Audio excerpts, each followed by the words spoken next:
few days into their election, as well as swearing in, members of parliament for CCC are working hard to bring about change in their constituencies. Azvidadisi here guys, kona vana vechidiki vachine energy yakawanda kudai running around to make sure they bring about change.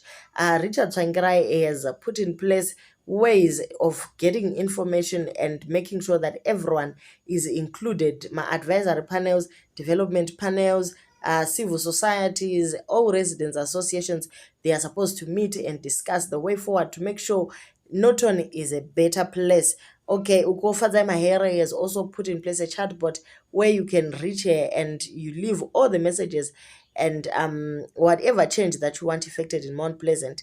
Guys using beautiful ways to bring about change to Zimbabwe. This is the Zimbabwe that most people dream about, a place where people can be well represented.